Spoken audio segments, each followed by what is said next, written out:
A folded photograph slid under my kitchen door while the kettle hissed.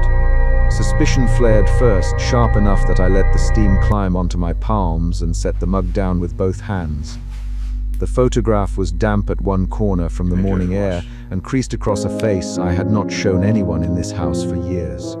I did not open it then. I held it between thumb and forefinger and heard the fry of bacon in the pan and the small, ordinary sounds that had been the background to my life with Michael. I told myself I would not ruin the morning, but the photograph would not let me pretend. I am Claire Martin. I make coffee, pack lunches, check homework folders, and tuck receipts into envelopes in the hall. Today, the photograph cut across that routine. Suspicion shaped the next hour. Why would someone slip an old picture of me and Daniel under my door? Suspicion made me walk from the sink to the front door on bare feet and peer down the quiet street. No car idling, no figure lingering. Only a woman across the road pulling a toddler along by one hand, a dog pulling at a leash, the postbox filled. I brought the photograph to the kitchen table and unfolded it. The photograph was taken on a riverbank, late afternoon light slanting across our shoulders. Daniel's hair was mussed. He had his arm around my waist, my head tilted back with an easy laugh, concrete detail pressed in. The collar of my old denim jacket, frame freckles on his nose, a scratch along my left knuckle where I had caught it on a fence the week before. The picture smelled faintly of cigarette smoke and river mud. I put it on the table and carried my mug to Michael. Michael, I said, someone slipped this under the door. I set the photograph between us. He glanced down, then up at me, and his face tightened in a way I had seen only twice before. The last argument about the mortgage. And the time our eldest broke his arm. Where did you get this?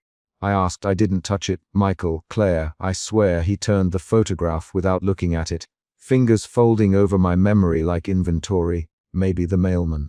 Maybe a prank. His voice was steady. His hands kept an unconscious habit. He smoothed the edge of the table with his palm, a small repetition that kept him calm. His steadiness had been the reason I married him. His steadiness had kept our life from wobbling. Yet the steadiness looked sudden now, like a practiced shield. I watched his hand. Suspicion became irritation. This feels deliberate, I said. Deliberate, Michael. That is Daniel and me. That is not a prank. I moved to the sink and let water run over my fingers to stop them from shaking. Claire, you are making me nervous. Michael set his coffee down harder than he meant to. Who is Daniel? He the name like it was heavy. Daniel Reed. I answered from before, from the art program. I haven't told you about him because it didn't matter. I married you. My voice narrowed. Why would he be in a photograph on my porch? Michael looked at me, then away. His jaw worked. Maybe he's back in town. Maybe he dropped something. I'll call the neighbor. He pushed back from the table and left the photograph face down. The way he moved away felt like an act of concealment, and I took it as evidence. I left for the corner market because I needed to move and because staying at home with a photograph on the table felt like staying in a room with a cocked gun. The fluorescent lights over the deli counter made everything too sharp. I found Daniel between the cereal shelves and the canned tomatoes. He looked older than the photo but younger than Michael. He wore a leather jacket with scuff marks and a backpack over one shoulder. Claire, he said, and his voice carried that rasp I remembered. He did not smile right away. He swallowed, and his eyes searched mine like someone reading a line of a map. Can we talk somewhere private? He was more insistent than I expected. There was an edge in him I had not seen in the photograph, an urgency to set something straight. I said, now's not the best I've gotta, and then realized I had nothing to cover for this sudden knot in my chest. I told him to meet me after lunch at the diner on Elm. I shoved the photograph back into my cardigan and felt the paper press against the fabric like a truth I could not fold away. At the diner, Daniel slid into the booth opposite me and laid his palms flat on the Formica table. I didn't put the photo under your door, Claire, he said. I saw it somewhere else. He watched my face while he spoke, and that watching made my skin prickle. I found a stack of things, photographs, letters, at a friend's storage unit. I thought you should know. His voice pitched low. Someone has been collecting pieces of you. He tapped the table. I have seen other pictures. Two things shifted inside me then. Doubt tightened into alarm. Doubt had been a cold question. Alarm made my heart move faster. Who? I asked. What pictures? I leaned forward, fingers splayed on the table. I don't know a name yet, Daniel, but they reorganized. Dates, captions, notes in the margins. It's not random. Listen. He reached into his jacket and slid a folded page across the table. It was a note in handwriting I recognized, not by its style, but by a habit. The way the writer drew the tail on the letter Y, a soft curl. The note said, "Keep this safe for later." The Daniel's mouth tightened. Someone planned to keep things from you. His hands trembled slightly when he pushed the paper. When Daniel left the diner, he touched my hand for a second and said, "Call me if anything else appears." I don't want to watch from the outside. He walked away with his shoulders set against the wind. I went home with a new motion in my chest, alarm, and the day narrowed. When Michael came in that evening, he was quieter than usual. He kept his coat over his arm and stood by the door while I prepared dinner. He glanced at the table where the photograph still lay face down, and then at the oven where the roast had browned. His eyes avoided mine. Then he said, "Claire, we need to talk about the garage keys. I think I left them in the truck." He put his hands into his pockets and paced a little. I said, "Michael, something happened today. I found a photograph at the door." Daniel showed me a note that said someone has been collecting pictures of me. My speech was quick, words crowding together like loose papers. Who else would have access to the house? I asked. Michael's jaw worked. Nobody comes in without me knowing. "Claire." He stopped, looked at me, and the pause deepened. "Are you thinking what I think you are?" I felt anger then, hot and immediate.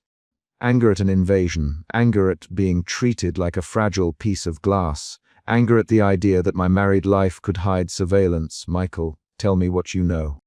Tell me now." My hands found the photograph under a bowl and I turned it over again. Michael did not answer directly. He folded his hands behind his back and the small reveal came out in pieces. "I found a few things, not recently, files, notes. When we moved here, there were boxes labeled memories. I thought they were old keepsakes. I didn't open them. I shouldn't have." He caught himself. "I didn't think you'd want me to." His avoidance sharpened my anger into suspicion. I stood up faster than the chair warranted and walked down the hallway toward the garage. Michael followed. The light in the garage was a single bulb. It hummed. He fumbled for a keychain and pulled one key free, but his hand shook. He handed me a small metal key and said, "I don't know what you'll find, Claire. I don't want you to be hurt." The last words almost as if he had been rehearsing them. I went because I could not go. The key fit a lock on a storage room door, and it squealed when I pushed it. Inside, beneath tarps and a child's scooter, lay a small plastic box with my name written on a strip of masking tape. My fingers stuttered as I lifted the lid. Inside were photographs, some recent, some older, folded letters tied with a blue ribbon, a ticket stub from a concert I had not remembered keeping. The items were arranged with care as if someone had been curating my life for display. My body tightened. I found my breath shallow, fear edged in. I heard Michael's voice behind me, close and steady. "Claire." My name like he was checking on a machine. "I can explain." There was a tone in his voice I had not heard before. Longing pressed into apology. I wanted to remember things, to keep them safe. I thought. He stopped. I turned. He had a small newspaper clipping in his hand, the headline about a local art show years ago.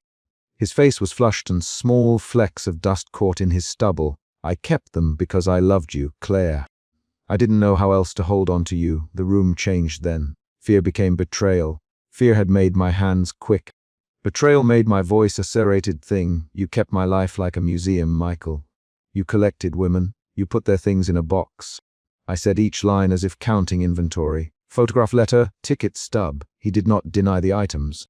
He blinked and then the practiced calm cracked into something raw. "I wanted to protect you, Michael.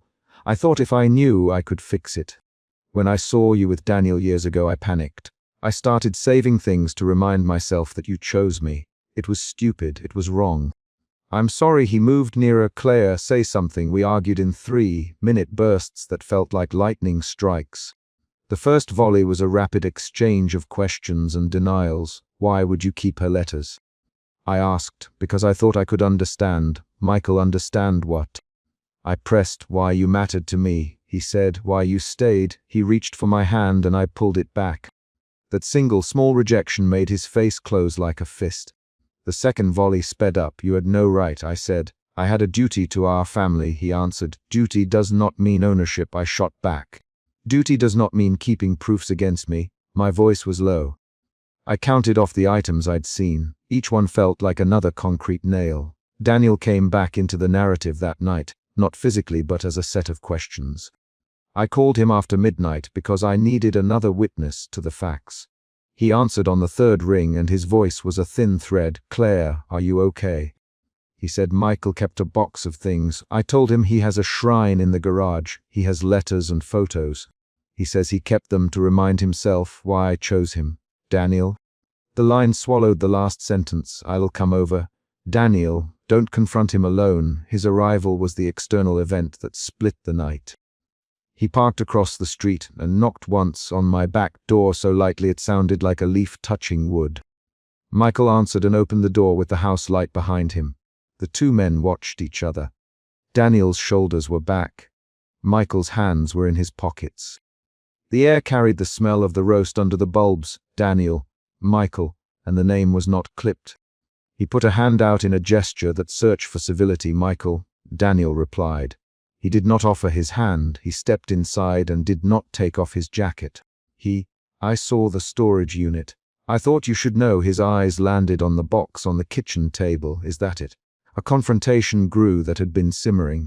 It now snapped into a fast exchange. I fed the argument with questions. Michael answered with short sentences that kept trying to steady the floor beneath us. "Why would you keep those things, Michael?" I demanded. "I was afraid to lose you," he said. "I thought if I kept them, I could measure the difference." "Measure the difference?" "Daniel, you're keeping other women's keepsakes. This isn't measurement. This is possession."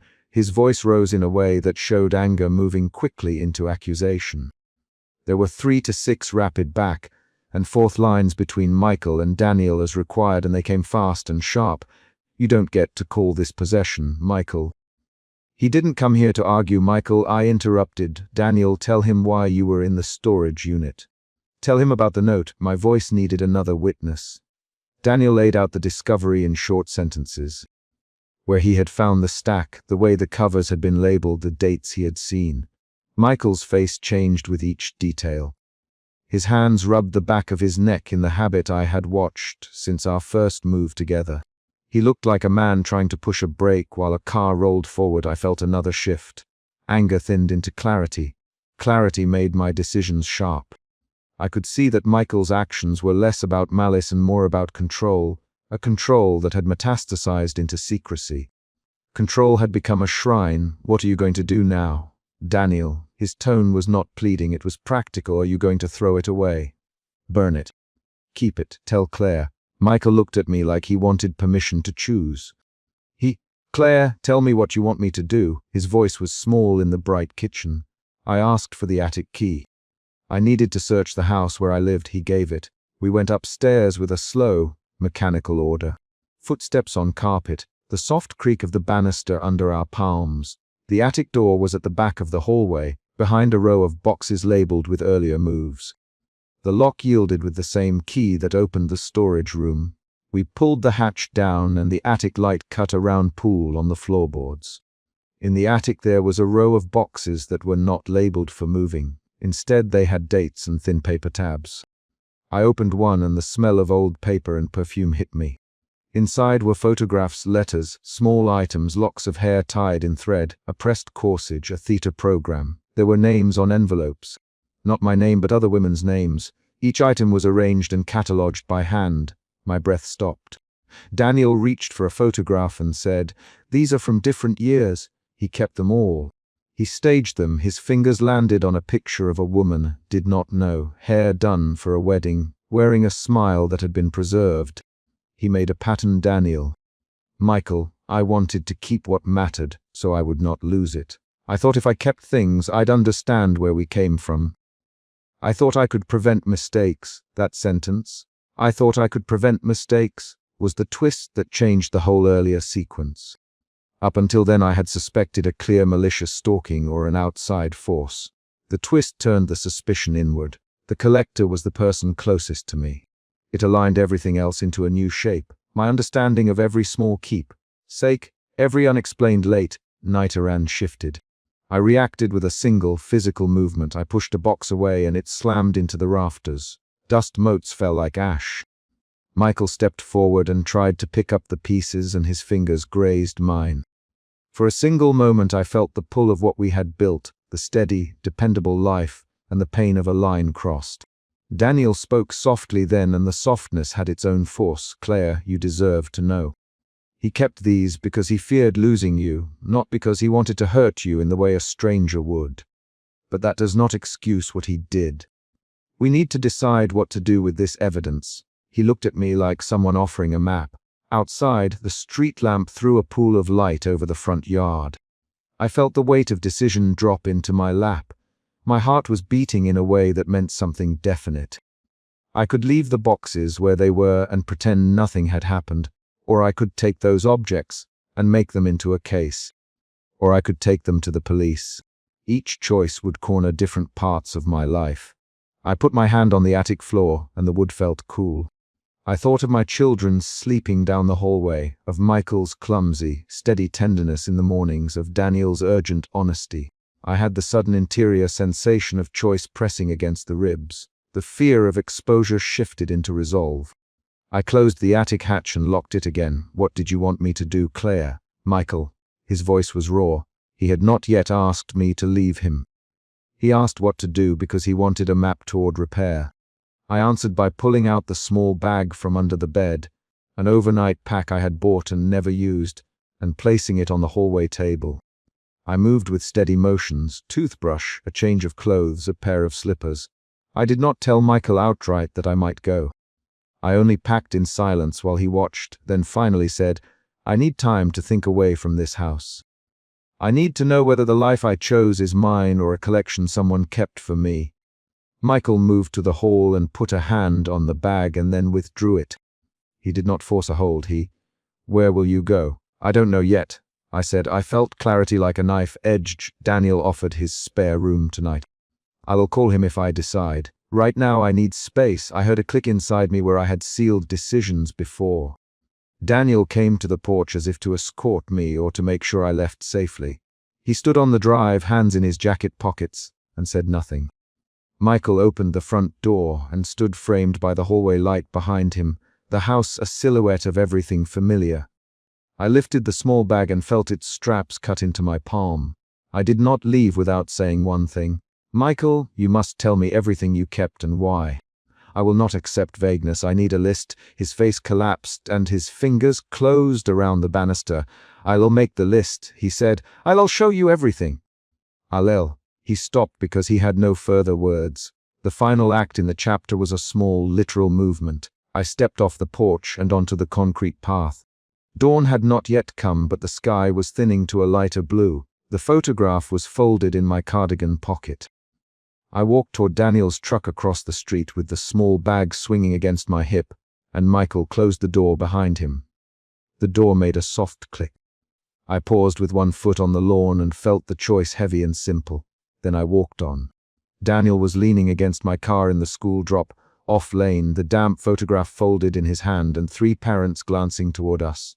Suspicion hit like cold air. I grabbed the stroller handle and stepped forward. "Claire," he said, and the name sounded like a returned echo.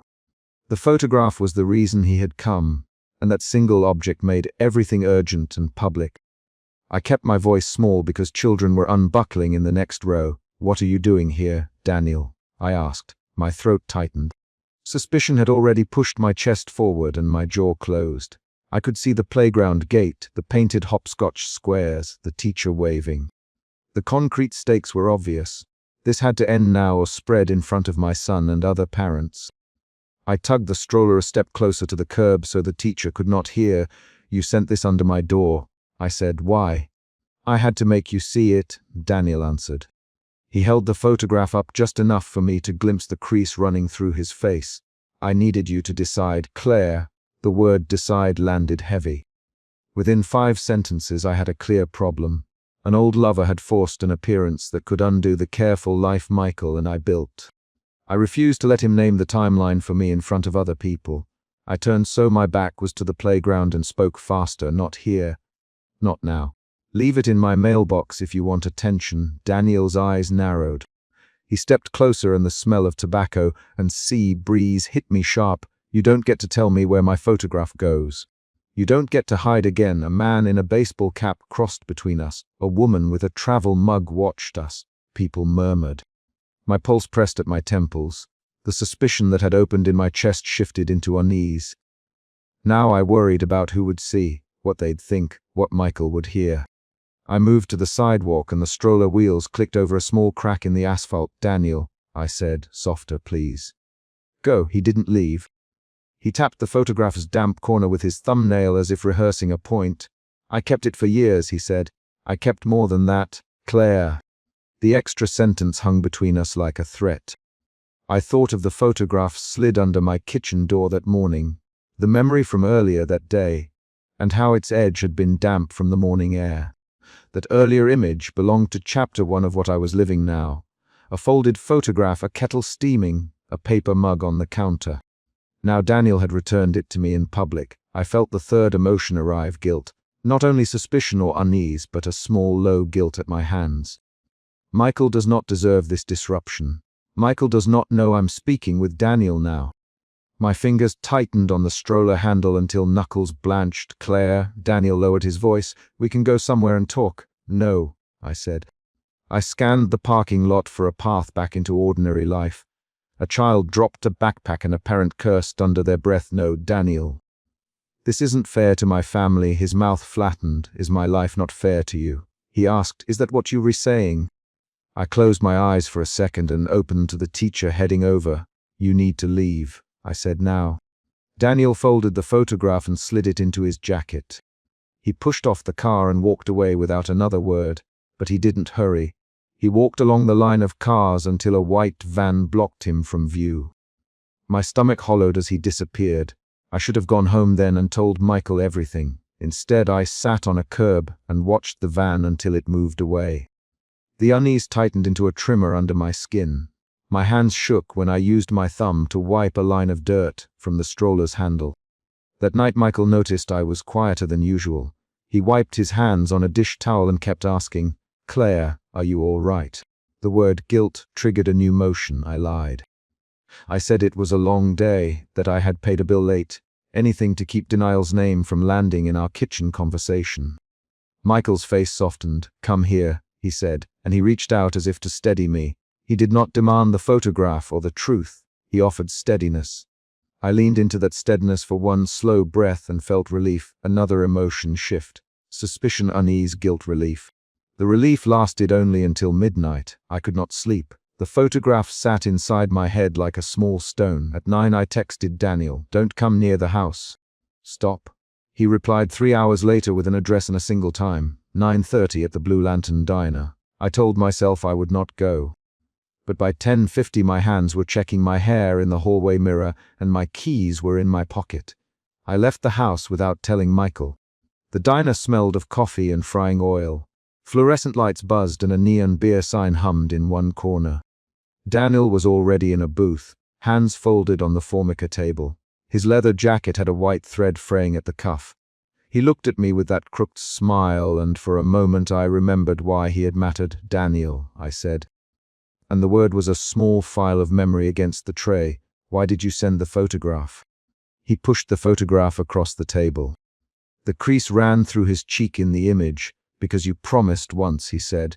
Because you told me we'd choose differently. I pinched the bridge of my nose. Daniel, I promised a lot of people things once. I am married now. I have a son. Claire, you said you wanted to run away with me.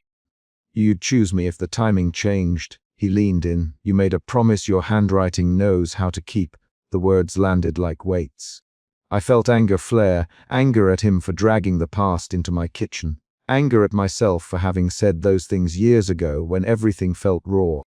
I snapped, you shouldn't have brought this back here. You shouldn't have involved my boy. Involved him. Daniel's eyes hardened. He exists because you and I did not choose the same thing. You can't pin that on me. Claire, we argued in short lines that fit easily into the diner's rhythm. People in adjacent booths glanced up. At one point, an elderly man at the counter shook his head and returned to his crossword. When I spoke, I used Michael's name. "Michael doesn't deserve this," I said. "Michael doesn't deserve you showing up in neon light. Michael doesn't keep your promises. Daniel, he keeps the house. He keeps the calendar." "That's not what you said you wanted." Stood and my chair scraped. "Stop using my voice," I told him. "Stop saying what I never said when I was drunk with possibility." Daniel's hand flicked, and he pulled a folded letter from his jacket pocket.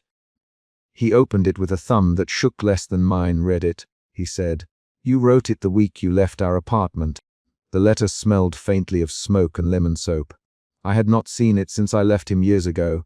For a few seconds my stomach moved like a tide.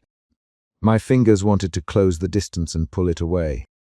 Then the bell above the diner's door jingled, and a man I did not recognize walked in and sat at the counter.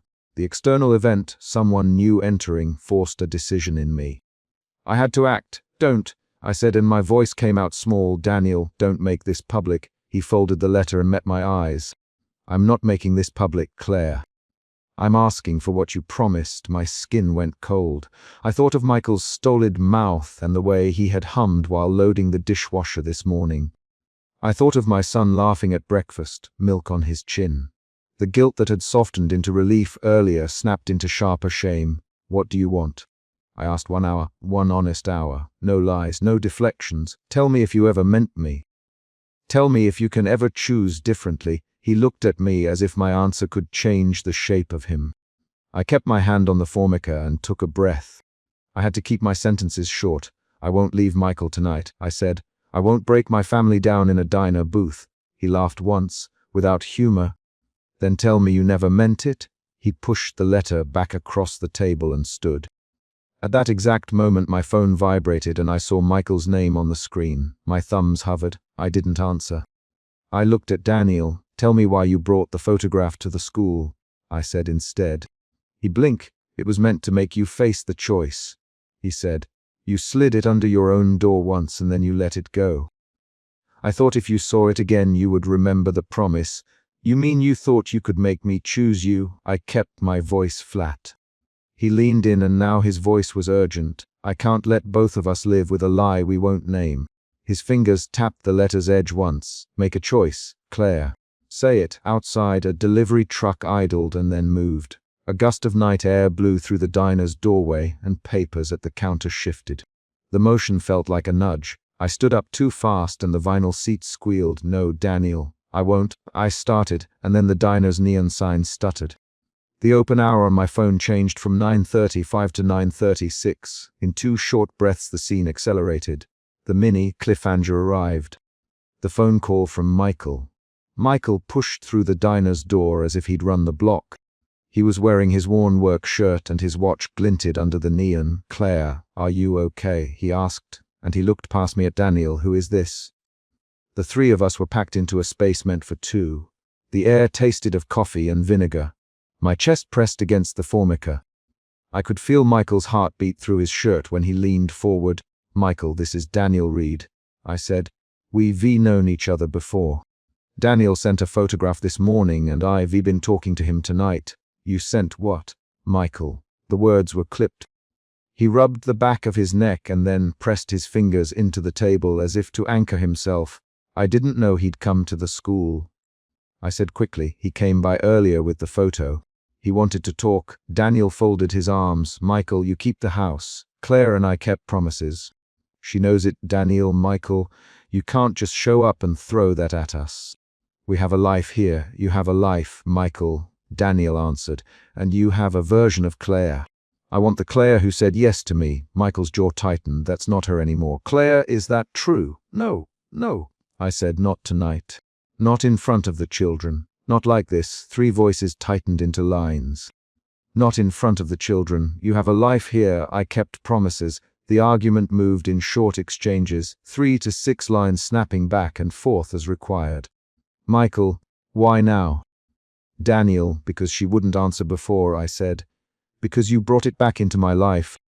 The conversation escalated with the diner's fluorescent hum as an indifferent witness. At one point Michael raised his voice and people turned. "You can't make threats to my family," he said. "Claire, Tell him this ends tonight." Daniel's hand closed on the photograph like a small animal. "I am not threatening. I want an honest answer, Michael. If Claire still loved me, I would not stand here tonight making her choose. She would know." "Claire!" Michael's voice was raw now. "Do you still love him?" I swallowed. The question had sharp teeth. I thought of the letter in Daniel's pocket, the folded photograph, the kettle steam in my kitchen that morning. I thought of all the times I'd chosen the safe route, the mortgage, the steady job, the son's braces appointment.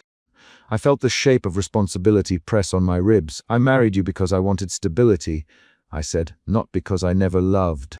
I married you because I could see a life I could hold." Daniel's eyes softened with disappointment. Michael's shoulders dropped as if he'd expended breath. "Then tell me you won't run away, Michael. Tell me you will stay." I felt my voice narrow to a single thread. "Michael, I will not run away tonight. But I also won't lie and tell you I never felt something else. I will be honest." Daniel folded the photograph, and then something happened I had not expected. He looked at Michael with an expression that held apology. "I'm sorry for bringing this to you in public," he said. "Claire, I'm sorry for the timing." Michael's hands trembled when he set his palm flat on the table. "I need you to stop, Daniel."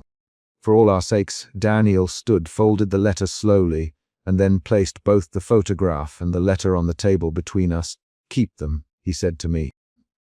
"Keep them folded.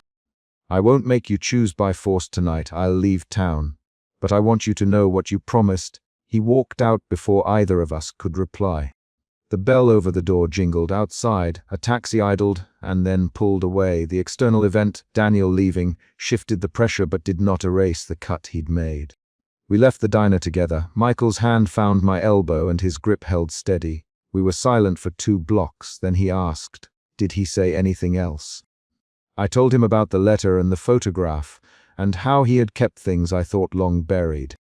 I told him exactly what he'd said in short sentences, so there were no hints he could misinterpret. Back in our kitchen, the kettle hissed the way it had the morning the photograph first arrived. The folded photograph lay on the counter under the welcome mat's shadow. Michael lifted it with both hands and turned it over as if examining a small dry leaf. He did not open it. "Claire," he said finally, "why didn't you tell me?" I looked at him and I saw his face in full. The gentle lines, the way he rubbed the back of his neck when he was worried, the faded ring on his hand. He was the man who did the midnight oil, who fixed leaks and filed taxes. He was not Daniel. He never would be. That knowledge does not make him less precious. "I was ashamed," I said. "I thought I could keep it from you. I thought I could decide alone." Michael's hand trembled for a second and then steadied. "We will deal with it," he said, "whatever it takes. Couples counseling, whatever." His voice held a promise of action rather than a speech about feelings. It was concrete. Appointments, schedules, a therapist's name. I felt an emotion change again into cautious hope. The hope was practical. We would go to the counselor he named, and I would tell him everything. We would set boundaries. We would call a lawyer if needed. We would keep the photograph folded in a drawer. I slept on the couch that night, a small concession to proximity and honesty. Around 2 in the morning I woke and went to the kitchen. Michael was at the table, rubbing his temples and reading the letter by lamplight. He looked up when I entered. "I'm not blaming you for choices you made before me," he said, "but I need the truth, and I need to see you try." I sat down opposite him. "I'll tell the truth, I promised. I'll go to counseling. I'll be honest about what I felt and what I want." He nodded and folded the photograph into the letter and slid both into an envelope. He sealed it with the heel of his hand and wrote nothing on the outside. "We'll put this away for now," he said. "We'll live with what it is. A reminder that we chose differently once, and that doesn't mean we fail now." The final concrete event of the night came at 3 when the taxi's distant horn rolled past our curb and then vanished. It sounded like an end to the immediate threat. I set a mug on the table and Michael poured coffee without asking. We sat for a long time, finishing small sips. The chapter closed on a simple, precise beat. Michael stood, walked to the drawer where the envelope lay, and slid it into the back where it could not be seen without intent. He turned the knob gently and the kitchen light hummed. "We'll get help tomorrow," he said. I answered by reaching across the table and placing my hand on his wrist. "Okay," I said. The word was short and not a promise of forever, only the concrete step we would take next. Outside, a street lamp buzzed. A window across the way went dark. The photograph remained folded on the counter, a tangible object whose presence would shape our next decisions. Emotion root, suspicion, emotion shifts. Suspicion, unease, guilt, relief, anger, shame, cautious hope. The chapter ended with the decision to seek help and the photograph put away, not erased, and Daniel gone for now, the problem contained but not solved. I opened the front door and found Daniel Reed on the porch, rain darkening the shoulder of his leather jacket and a damp photograph folded against his palm. Suspicion pulled my fingers away from the knob.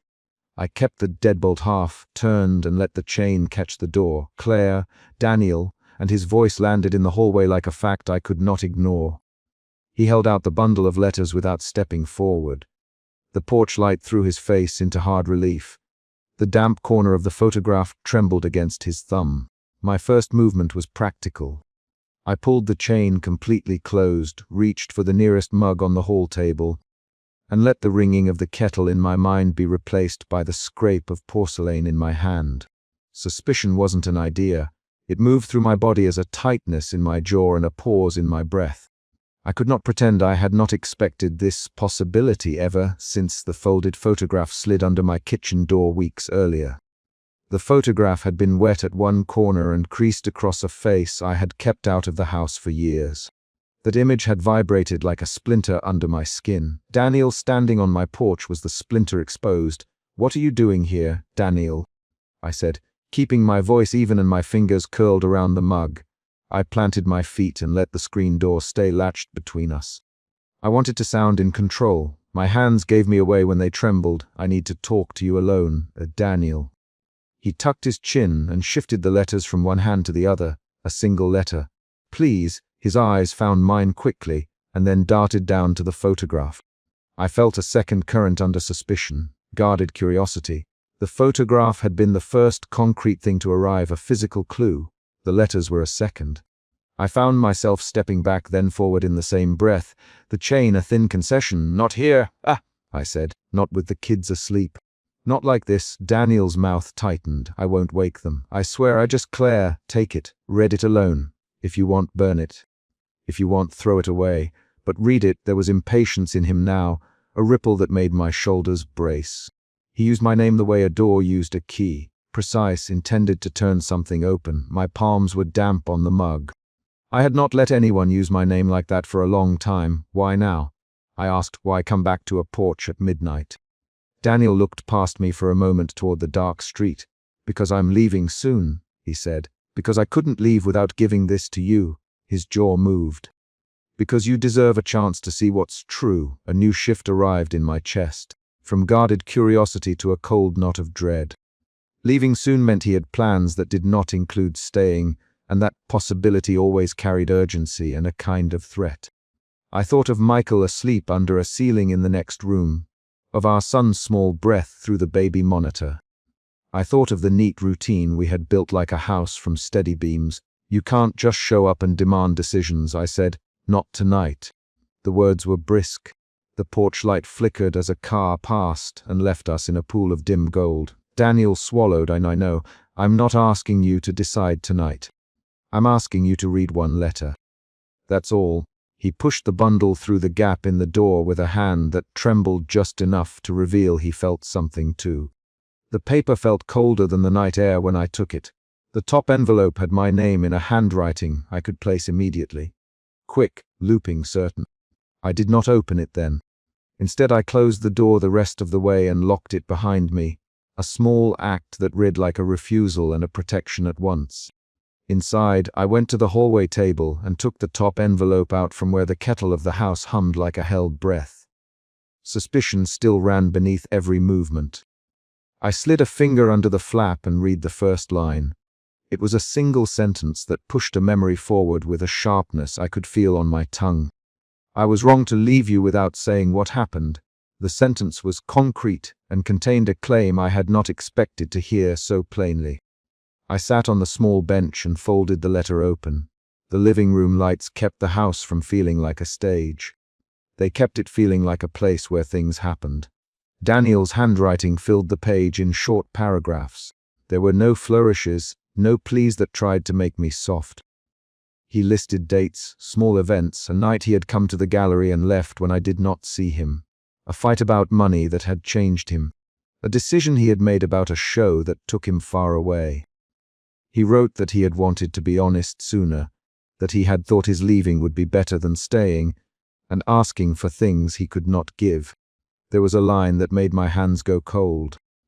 I never stopped thinking I could have been better for you. I read it through twice, because it landed on an old ache inside me that had been easy to ignore. I felt an emotion shift again, from dread into a brittle, aching clarity. The clarity did not make things simple. It only made the edges of the choice sharper. I heard the stair creak when Michael moved in the bedroom. The baby monitor picked up a small sound from the son's room. A car door slammed outside. I looked up. Michael was at the front door before I had stood, keys in hand, eyes narrowed at the sight of a stranger on our porch through the peephole. The arrival broke the private line between Daniel and me like a thrown stone. The house folded instantly into three bodies and a charged silence. Claire. Michael called as he set his bag down. He came into the foyer with the slow, deliberate steps I knew by heart. He saw the envelope in my hand and the way my shoulders had tightened. His face closed over with a guarded calm that I had mistaken for steadiness at the start of our marriage. Tonight it read like a shield. Michael, he's outside, I said. My voice was short. I put the letter into my pocket because I didn't want Michael to see the handwriting yet. Keeping something private had become, in this house, an obvious act of defiance. He stepped to the door and opened it a fraction. Daniel was there under the porch light, soaked at the collar and holding nothing now. Michael, Daniel.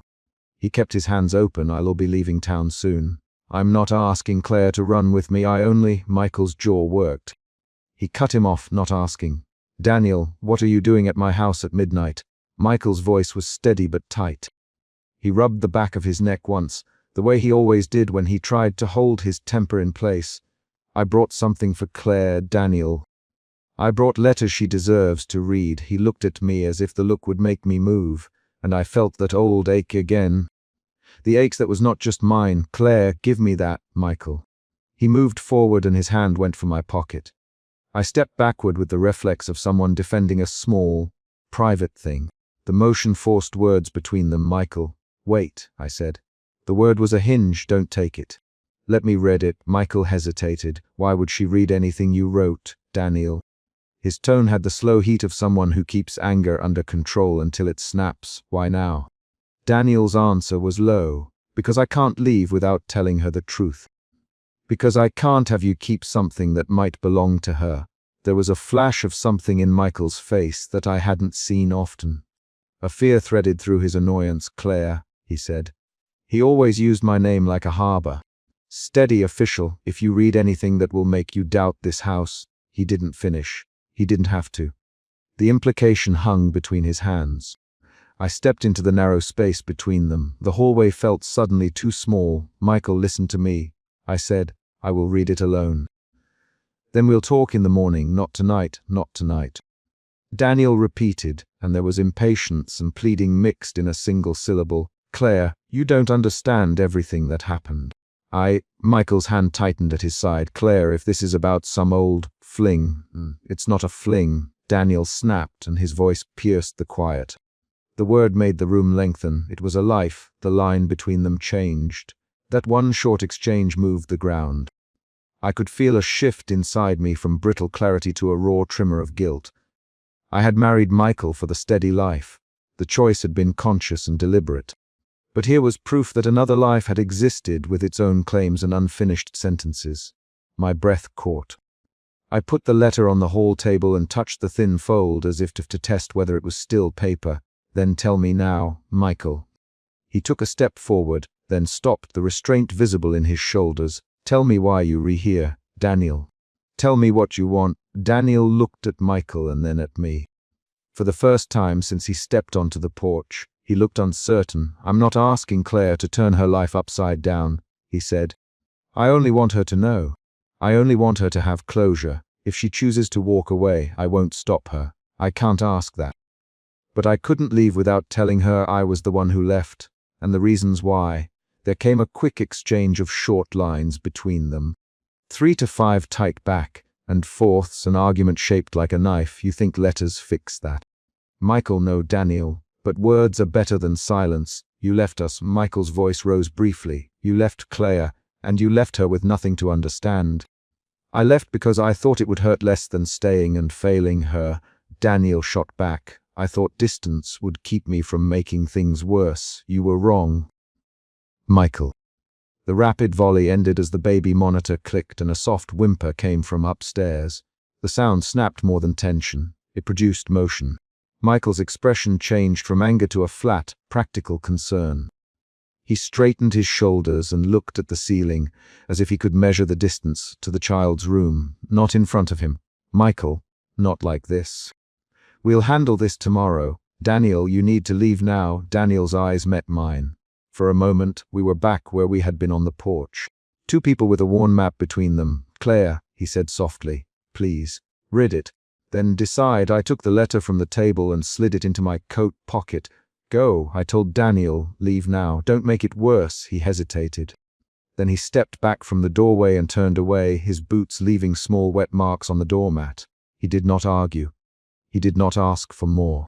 Michael closed the door with a measured calm and looked at me like a man cataloging damage. His hand found my elbow and held it for a second before letting go. After Michael left the room to check the baby monitor and the house, I sat at the kitchen table with the letter under the lamp. I did not open it right away. I sharpened a small knife on the counter and ran a finger along the blade as if the motion would help me decide how to start. The letter was a physical thing that would make abstract decisions unavoidable. The paper had the weight of consequence. My hands shook when I finally opened it. Daniel had written about a night I remembered with too much clarity. The night I had told him I could not promise certain things, and he had laughed in a way that shoved the future away. He wrote about an argument where he'd left a door open, and a person slipped in that was not me. He wrote about seeing us married years later and feeling that he had missed a path he had wanted to walk with me. He wrote details I recognized, my sweater with a thread pulled at the cuff from an afternoon at the river, the sound of the gallery owner's laugh. But he also wrote about choices he made that had nothing to do with me. A show he accepted that took him to another country, a room he left to avoid fights about money. Reading the letter moved the story inside my chest. The emotion inside me shifted again. From confession-driven trimmer to a raw honesty that made me speak aloud to a house that felt suddenly too quiet. I married Michael because he offered a life I could trust, I said, voice low. I married him because he built a house and kept it level when I could not. The words were true, and they were not enough. The letter contained a simple sentence near the end. I only came back because I could not leave without seeing if you would ever pick the other path. That line was a kind of small cliffhanger in the middle of the chapter of my life. It a question that had been nagging at me for years and demanded an answer I had not been ready to give. I heard the front door open and shut softly downstairs. I found Michael in the kitchen doorway with a cup of tea he had not finished drinking. He set the mug down and did not touch it again. Claire, he said, are you reading that?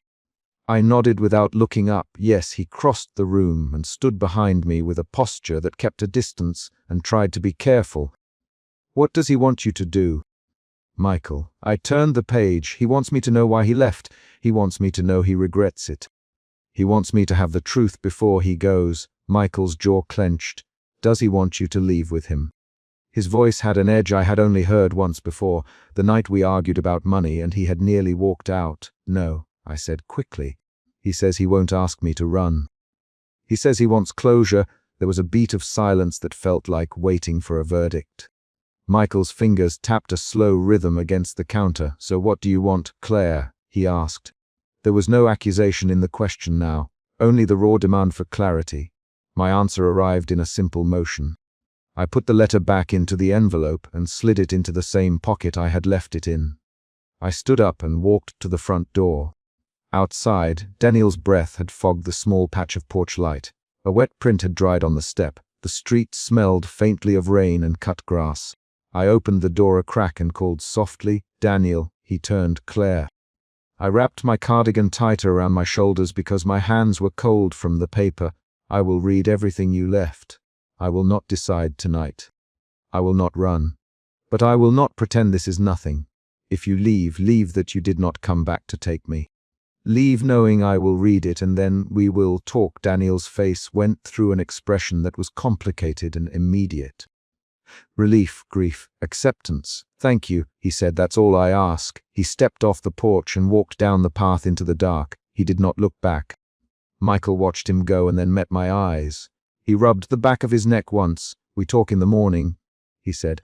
His voice held a plea and a command both. "Claire, we talk when the kids are awake. No secrets, no secrets," I echoed. The promise was concrete.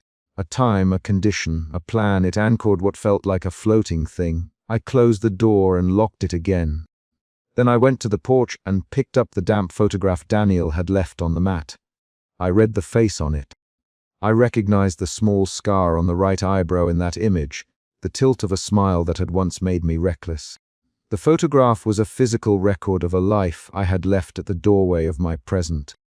I moved back inside and found Michael in the living room with our son sleeping in his arms. He handed him to me with a tiredness that said more than words. "Sleep for now," he said. "We'll handle this like adults. We'll make a decision together." I took the child, feeling the steady weight against my chest.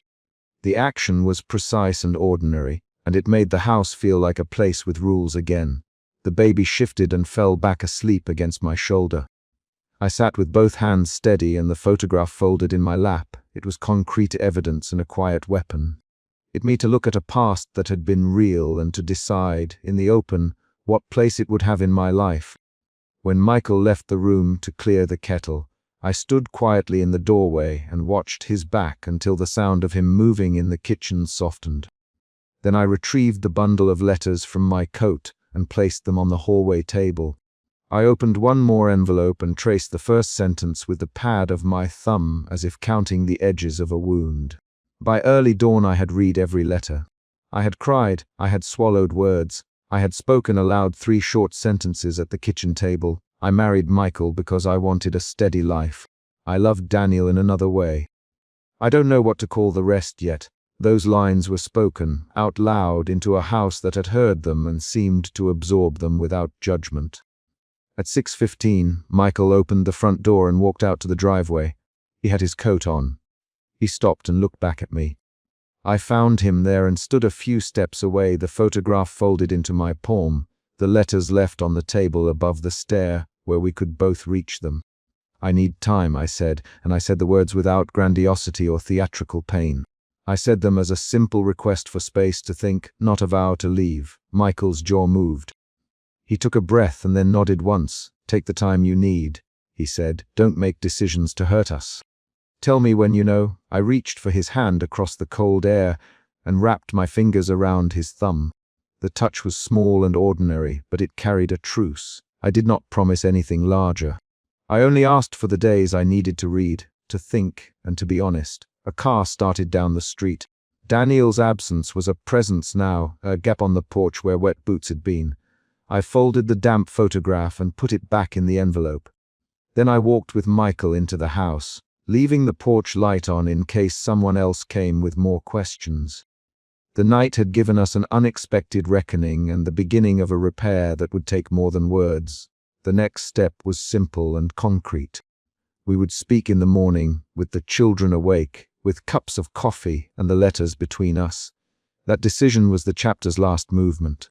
A promise of conversation at dawn and a refusal to make a sudden, life-changing choice on a porch at midnight.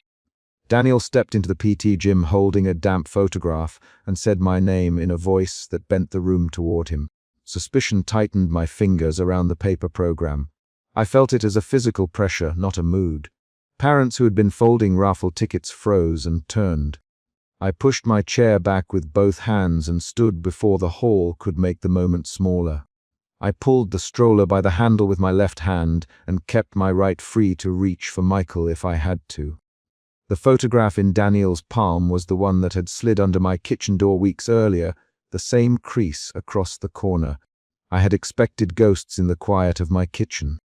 I had not expected them in a place where other parents watched their children craft glued paper turkeys. Claire, Daniel, and he kept that photograph visible between us. His breath smelled faintly of rain and tobacco. His jacket still had the dark wet patch from earlier. Suspicion had been the first thing I felt when I found that photo before, and now suspicion hardened into a need for answers I could point to. I moved through the cluster of parents and said, "Daniel, not here.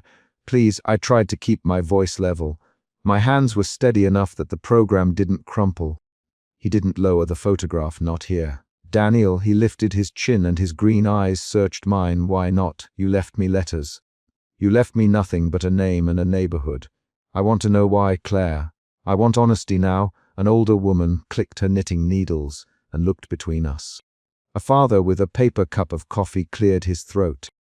Michael appeared at my shoulder before I could answer, moving with that quiet, steady gait he has when he thinks he will smooth things over. "Claire, I'll take a look at this later, Michael," and put his hand on the stroller.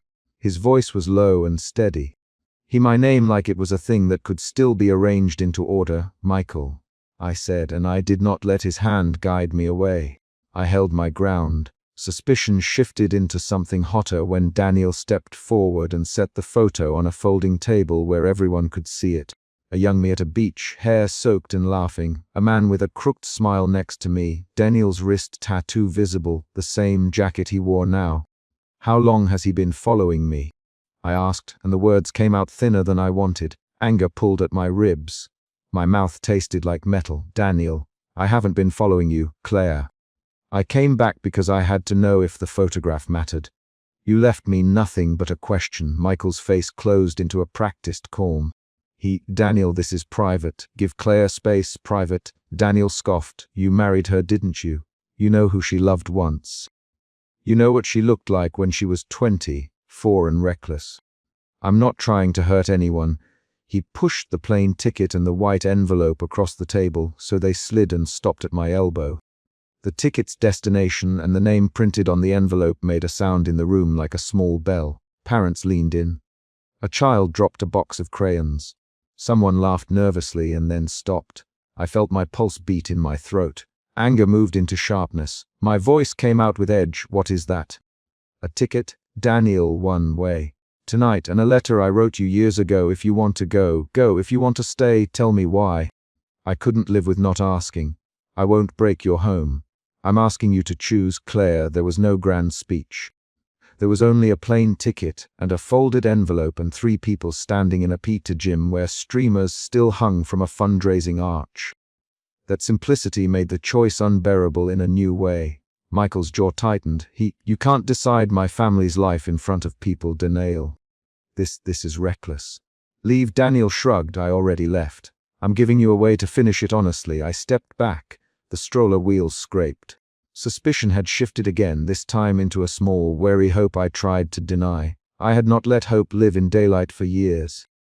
Hope had been background noise that made me soft around my home, but it was not the voice that guided my decisions. I told myself the practical things Michael had taught me were true. Steady paychecks, mortgage paid on time, a roof that did not leak, a child's school with a principal who answered the phone. An external event pulled the moment out of its tightness. The principal came over and asked if everything was all right. Her voice was a factual interruption, and it loosened the knot in my throat. I told her yes. She left, and the room did not return to its previous calm. "Daniel," quietly, "why did you leave me? Why did you choose him?" That question landed like a hand on my shoulder. I did not answer at once. I had rehearsed explanations in my head for a month and none of them fit in front of other parents. I could say I chose stability. I could say I choose a life where my child wakes without waking to fights. Instead I said, because I wanted to feel safe in the mornings, safe. "Daniel, is a photograph under the door safe? Is not telling me why you left safe? Or is that just a word you used to name the cost?" "Daniel," Michael began. "Let her speak, Michael," I said. Saying his name seemed to pull him into the conversation differently. He looked at me like I had given him permission. That small shift moved something between us. I pulled out the envelope Daniel had laid down. Inside the paper ticket, the handwriting I knew, my own handwriting from years ago, was there. The letter Daniel offered was one I had written but never mailed, a page where I had tried to explain that I could not sign onto a life of uncertainty, that I could not wait for him to decide to be the person he wanted to be. Seeing that page in his hands made me feel both exposed and oddly calm. Anger eased into guilt. "You wrote this." "Daniel, yes," I said. "I wrote it when I thought running was safer than staying. I didn't mail it. I thought I could keep it inside and be fair to both of us." I couldn't. He read a line aloud 2 sentences in, and his voice cracked on a word I recognized. He folded the paper slowly and slid it back toward me. I needed to hear it. "I needed to know you were sure." "I wasn't sure then," I said. "I wasn't sure I could ask him to stay through everything I would need. I wasn't sure I could be honest about what I wanted without losing what I already had." I shoved my thumbs into the cardigan pockets because my hands had to do something steady. An external event happened again. Someone called out that a raffle ticket number had won a pie, and the small noise of applause broke the tension like a wave. The world resumed around us in slices. That small, domestic interruption made the stakes feel both enormous and painfully ordinary. Michael stepped closer and spoke low. "Claire, I'm not perfect. I know I chose comfort sometimes where maybe I should have risked a conversation. I'm sorry for that. But I'm here. I'm here every morning. I pay the bills. I come to school when you're at work. That matters." His list of small, concrete things read like an inventory of the life we had made. I had wished for reckless love in my 20s and found a different shape of devotion in my 30s. I said, "Michael, do you know I sometimes imagine a different life? Do you know I sometimes wake up remembering the storm of being with Daniel and feel something ache?" Michael swallowed. His throat moved. "I know you remember, Claire. I can't stop that. But I'm asking for a chance to be more honest. If you stay, I will try, really try, to tell you when I worry, to listen when you say something matters. I don't know how to be everything, but I know how to be present." He named concrete acts. Naming them made his promise something I could hold. My anger shifted to a sharp, frightened tenderness. I wanted to test whether I could ask for what I needed without sounding like a demand that would break him. Daniel watched us. He stepped back and said, "I don't want to ruin your life, Claire. I came to know if a choice you made still held you. I came to offer you a real alternative. I never promised comfort. I promised truth. Tonight you can leave with me, or you can tell me to go. Either way, you have to tell me honestly. You'd step away if I asked." "Daniel," I said, "is that still true?" He nodded. "If you ask me to leave, I'll leave." But I needed to ask first. We moved into the hallway where parents were sorting art projects and the fluorescent lights smelled faintly of burnt coffee. Daniel pulled me into the narrow corridor away from the crowd and looked at me with a steadiness I had not seen since the photograph. "Why did you marry him?" I heard that question the same way I'd heard it in other years, sharp and demanding. I could tell him the practical reasons. My student loan payments, my fear of the career I hadn't built, my need to have a predictable future for a child. I could also tell him that when Michael kissed me the first time, it did not set my world on fire, but it felt like home. It felt like a place where I could stand without bracing. Instead, I said, I thought safety was a kindness. I thought a steady life would be kinder to the child I wanted. I thought I could hold longing and still be good. I was wrong about some things and right about others. Which things? "Daniel, that choosing safety would erase longing," I said. It didn't. It moved longing to evenings and to small, quiet pockets where I try not to look. But it gave me mornings and Saturdays where someone is there. I didn't expect to live with both regret and gratitude. Daniel frowned and Michael. He gave me a life that was not dramatic and not dangerous. He gave me a house that doesn't leak and predictability that lets me plan. He also taught me to trust a person with the small things. Daniel, nothing for a long time. He put a hand on the wall for balance and looked down the corridor where children's drawings were taped. His voice when he spoke was low. "I should have asked you to stay differently. I should have been more consistent. I'm sorry I left the shape of an answer." That admission was a small, painful crack in him. It changed how I felt when he stood in my doorway later that night on my porch, the rain having dried on his jacket. When we were alone, he handed me the envelope again and said, "I can go now. Or I can stay away if that's what you want. But I will not force you. I felt the pull of movement. The plane ticket was a literal promise of motion and of possibility.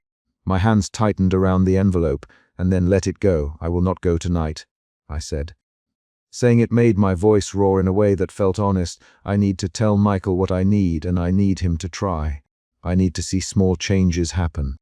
If you leave, I want you to promise me you won't come back without my invitation. Daniel nodded and looked at me with a patience I had not expected. I promise, Claire. If you ask me to step away, I will. I can't unmake the past, but I can step back. We walked to the car together and found Michael waiting with the stroller folded and the child's backpack slung over his shoulder. The three of us stood on the sidewalk in the early afternoon light that made the house fronts look soft and ordinary. Michael, Claire, will you come inside and talk? Let's sit down and say what we need. Plainly, inside, the kitchen was the room that held our life. The kettle was already humming because Michael had put it on while I was outside. He pulled 2 mugs from the cabinet with a calm, familiar movement. He sat across from me with a posture I recognized. Steady, attentive, ready to listen, but also defensive in the places where he had learned not to be honest before. I told him the things I needed in practical terms. I need you to tell me when you rehearse, Michael. I need us to have one night without screens and one evening a week where we plan something small together. I need you to ask me if I'm happy instead of assuming I am. I need truth even if it makes us uncomfortable. Michael listened. He rubbed the back of his neck once, the gesture he does when he's nervous, and then said, Claire, I'll do that. I'll come to bed a little earlier. I'll call you at lunchtime more. I'll go to one counseling session with you. I don't promise to be perfect, but I'll try. His list was not a speech. It was a series of small, concrete commitments. I said, okay. I can wait to see that. I can keep this photograph in a drawer, but not hidden from you. We'll put it away together. He looked surprised for a moment, then relieved. We'll put it in a drawer together. We'll talk about it when you want. Later that night, Daniel came to the porch and stood in the warm backlight until I opened the door. He quietly, I kept a part of my life open for you, Claire. I hoped you would choose differently, but I can't stay where I'm not wanted. I reached out and touched the photograph one last time before I folded it and set it on the kitchen table. The photograph had tears at one corner where the damp had run. I slid it into an envelope, wrote the date on the flap, and handed it to Daniel. Keep it as proof that you asked, I said. He closed his hand around it like it was a fragile object, and then he turned and walked away down the path. He did not look back. Inside, Michael and I sat at the kitchen table with 2 mugs of tea cooling between us. He took my left hand and looked at the worn wedding band that matched his faded ring. Claire, he said, I know I haven't always been brave, but I will try to be braver in the ways that matter to you. Will you hold me to that? I felt something like relief and then a quieter thing. Resolve, I said. Yes, we'll start small. We will tell each other when we're afraid. We'll not hide notes in drawers. We'll speak the small injuries so they don't become a wedge. He nodded. Okay. We'll put the photograph in a drawer together right now. We'll close it. And it will be there if you ever need to show me. We closed the drawer and turned the kitchen light off. The sound of the house at night was ordinary. The refrigerator humming, the streetlight humming through the curtains, the faint creak of a floorboard where a child had left a toy. That ordinariness felt like a fragile repair, not a final answer.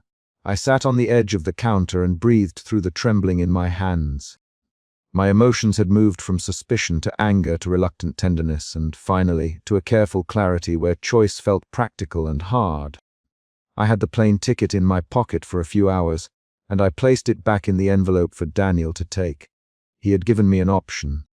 I had chosen a life by naming what I needed. Before bed, Michael folded the child's jacket and set it on the back of a chair. Tomorrow I'll pick up the school notices early and I'll call the doctor about the checkup, and on Friday I'll cook dinner. No takeout. Real stew. I laughed without meaning to and told him to stop listing chores like they were promises written on a contract. He smiled, the lines at the corners of his eyes soft. I want to be a man you can count on, Claire. Not to fix everything, but to try. I touched his hand and felt the steadiness under his skin. Then I went to the drawer and left the photograph inside, face down, along with the unsigned letter. I closed the drawer on the small, contained thing we'd agreed to keep. That night I slept and woke without the sharp, hollow H I had carried at odd hours. The H remained as a remembered sensation, but it was no longer a presence that demanded I move in secret. The photograph's existence had been acknowledged and contained. Daniel had left because I had asked him to.